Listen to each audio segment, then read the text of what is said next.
Il reste moins de 10 individus sur Terre. Pas 10 000, pas 1000, 10.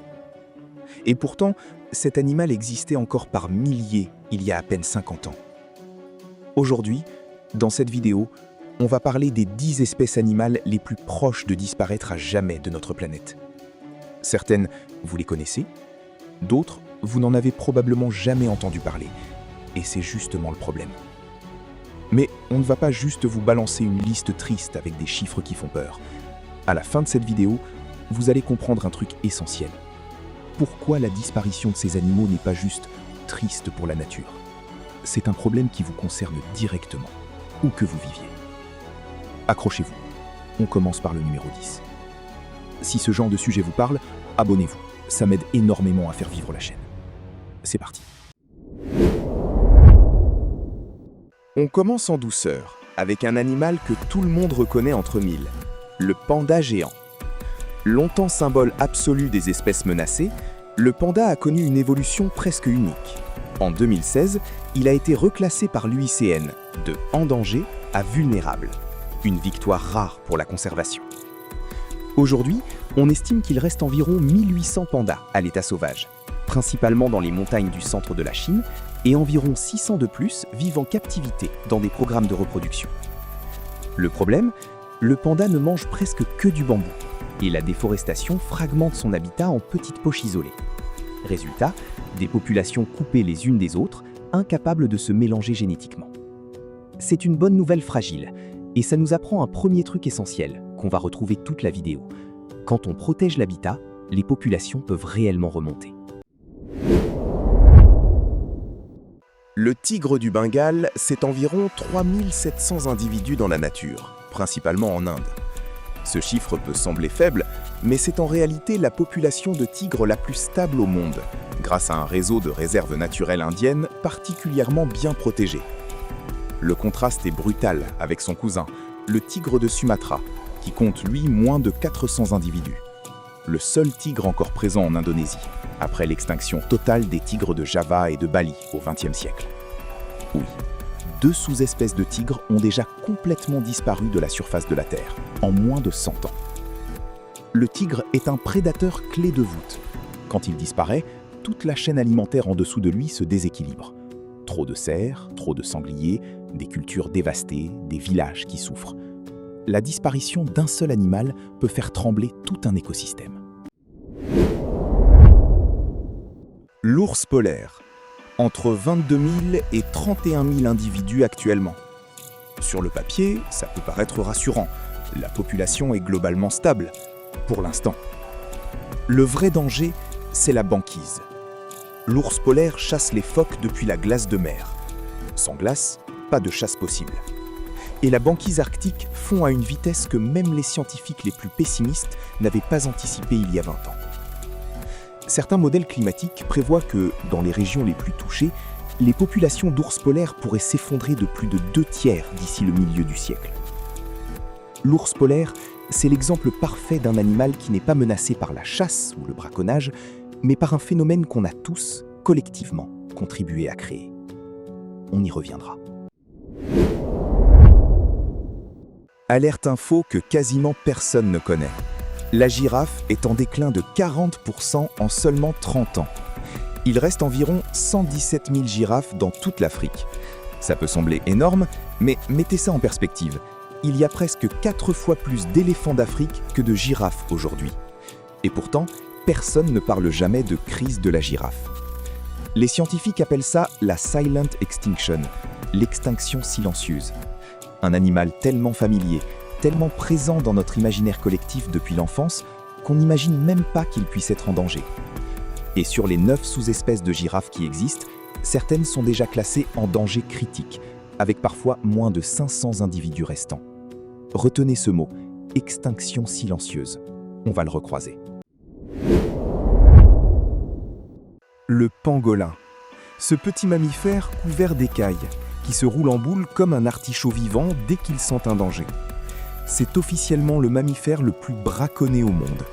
Entre 25 000 et 50 000 individus estimés selon les espèces.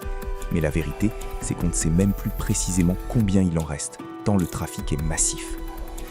Pourquoi? Ces écailles sont utilisées dans certaines pratiques de médecine traditionnelle, malgré l'absence totale de preuves scientifiques de leur efficacité. Elles sont faites de kératine, exactement la même matière que vos ongles. Des dizaines de milliers de pangolins sont braconnés chaque année pour rien. Littéralement rien de prouvé médicalement. C'est sans doute l'exemple le plus frustrant de cette liste. Une espèce entière qui disparaît à cause d'une croyance qu'un simple test scientifique suffirait à démonter. Le rhinocéros noir. Il en reste environ 3142 individus. Pour comprendre l'ampleur du désastre, au début du XXe siècle, on comptait plusieurs centaines de milliers de rhinocéros noirs en Afrique. Entre 1960 et 1995, la population s'est effondrée de plus de 96% à cause du braconnage pour sa corne. Et voici le détail le plus absurde de toute cette vidéo. La corne de rhinocéros est composée de kératine, exactement comme le pangolin, exactement comme vos cheveux et vos ongles. Des animaux entiers disparaissent de la planète pour un matériau que vous avez littéralement sur le bout des doigts en ce moment même. Certaines réserves protégées ont commencé à écorner préventivement les rhinocéros vivants. Une opération indolore, un peu comme couper des ongles trop longs, juste pour les rendre sans intérêt aux yeux des braconniers. Petite pause dans le désastre, parce qu'on a besoin d'une histoire qui redonne un peu d'espoir avant la suite.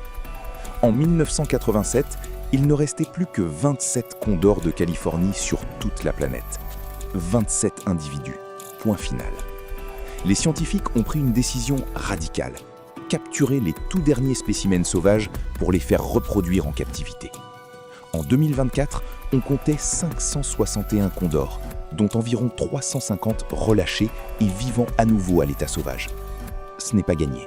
L'espèce reste classée en danger critique et elle continue de faire face à l'empoisonnement au plomb via les carcasses de gibier qu'elle consomme, mais c'est la preuve concrète qu'une espèce peut littéralement revenir du bord du gouffre quand on y met les moyens. Gardez cette histoire en tête, on y revient à la fin. On entre maintenant dans le top 3 le plus critique, et ça devient vertigineux. Le rhinocéros de Java. Il ne vit plus que dans un seul et unique endroit sur Terre, un parc national sur l'île de Java, en Indonésie. Un seul lieu, une seule population, environ 76 individus selon les dernières estimations. Certains rapports parlent de moins d'une centaine, tout simplement parce qu'il devient difficile de les recenser précisément. Autrefois, cette espèce était répandue dans toute l'Asie du Sud-Est, jusqu'en Inde et en Chine. Aujourd'hui, elle tient sa survie tout entière sur les épaules d'un unique parc national. Un typhon, une épidémie, un simple incendie de forêt mal maîtrisé. N'importe lequel de ces événements pourrait suffire à rayer l'espèce entière de la carte en quelques jours. Le saola. Si ce nom ne vous dit rien, c'est normal. Et c'est justement terrifiant. Découvert seulement en 1992 dans les forêts reculées du Vietnam et du Laos, le saola ressemble à un chevreuil, avec 2 longues cornes parallèles. On l'a surnommé la licorne d'Asie, tellement il est rare et mystérieux. Il en reste peut-être quelques dizaines, peut-être quelques centaines. Personne ne le sait vraiment. Aucune observation confirmée en milieu naturel depuis plusieurs années. Aucun saola ne survit actuellement en captivité. Toutes les tentatives ont échoué. Cet animal pourrait tout simplement s'éteindre avant même qu'on ait eu le temps de vraiment l'étudier. Imaginez, une espèce entière qui disparaît de la Terre presque au moment même où l'humanité découvrait son existence. Et pourtant, il y a pire.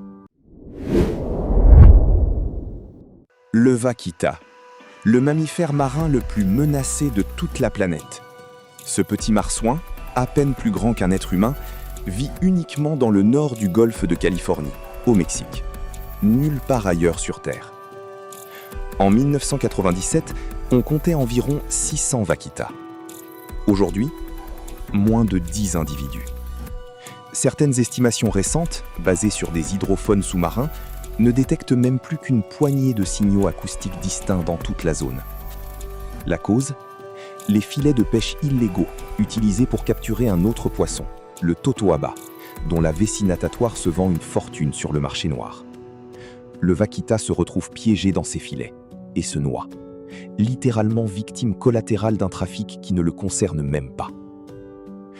Dans quelques années, peut-être même quelques mois, le vaquita pourrait devenir la première espèce de cétacé à disparaître à cause de l'activité humaine directe au XXIe siècle.